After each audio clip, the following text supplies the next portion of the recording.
Good morning guys. ഇന്ന് യോധയുടെ ചോറൂണാണ്. അതിനുവേണ്ടി രാവിലെ അവനെ കുത്തിപ്പൊക്കി എഴുന്നേൽപ്പിച്ചു. ഉറക്കത്തിൽ നിന്ന് എഴുന്നേൽപ്പിക്കുന്നത് ഞങ്ങൾക്ക് അത്ര ഇഷ്ടമുള്ള കാര്യമൊന്നും അല്ല.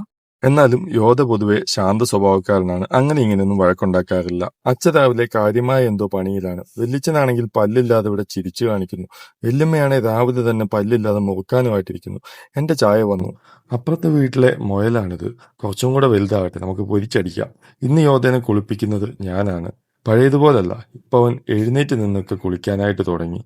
ഇനി ആമീനെ സാരി ഉടുപ്പിക്കണം. അതാണ് എന്റെ മറ്റൊരു ഡ്യൂട്ടി. ഇതെല്ലാം കഴിഞ്ഞിട്ട് വേണം എനിക്കൊന്ന് റെഡിയാവാൻ. ക്യാമറയൊന്ന് സെറ്റ് ചെയ്ത് വെച്ചതാണ്. അതിനിടയ്ക്ക് ഈ വള്ളി എവിടുന്ന് വന്നോവാ. കട്ടിലിൽ ടർക്കി കിടക്കുന്നു. ആമി കണ്ടിരുന്ന ഇപ്പൊ വള്ളിയായനെ. അത് കഴിഞ്ഞപ്പം വെല്ലുമ്മേനെയും സാരി ഉടുപ്പിക്കണം. അല്ല, സെറ്റുമുണ്ട്. അങ്ങനെ ഞങ്ങൾ എല്ലാവരും കൂടെ അമ്പലത്തിലേക്ക് ഇറങ്ങി. വലിയ ആർഭാടങ്ങളൊന്നുമില്ലാതെ ചെറിയ രീതിയിലാണ് നമ്മൾ പ്ലാൻ ചെയ്തത്. വീടിന്റെ അടുത്തുള്ള അമ്പലത്തിൽ നിന്നാണ് ചോറ് കൊടുക്കുന്നത്. രസീതൊക്കെ എടുത്ത് ഞങ്ങൾ വെയിറ്റ് ചെയ്തു. നട തുറന്നു, അകത്ത് കയറി തൊഴുതു. അപ്പോഴേക്കും ചോറ് കൊടുക്കാനുള്ള സമയമായി. അവന്റെ ആ പിടിയൊന്ന് ശ്രദ്ധിച്ചോണം. സ്വർണത്തിൽ ആൾക്കൊരു നോട്ടമുണ്ട്. അച്ഛനാണ് ചോറ് കൊടുക്കുന്നത്.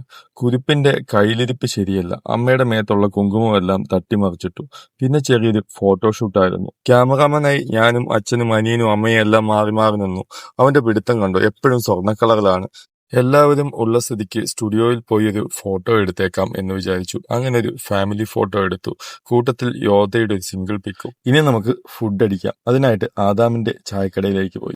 ഇരുന്നത് മാത്രമേ ഓർമ്മയുള്ളൂ. ഫുഡ് വന്ന ആവേശത്തിൽ നല്ല വിശപ്പുണ്ടായിരുന്നു. വീഡിയോ എടുക്കാനൊന്നും പറ്റിയില്ല. ഇനി യോധയ്ക്കുള്ള കുറുക്കിനുള്ള കുറച്ച് സാധനങ്ങൾ വാങ്ങാനാണെന്നും പറഞ്ഞ് ഷോപ്പിൽ കയറി. പക്ഷെ കുറേയധികം സാധനങ്ങളുമായിട്ടാണ് അമ്മി വെളിയിലേക്ക് ഇറങ്ങി. ഇവിടെ അതിന് ഭയങ്കര ബലം പിടുത്തം. ഞങ്ങൾ ഇവനൊന്ന് ചിരിപ്പിക്കാൻ നോക്കട്ടെ. അപ്പൊ ഇത്രയേ ഉള്ളൂ ഇന്നത്തെ വീഡിയോ. Bye bye.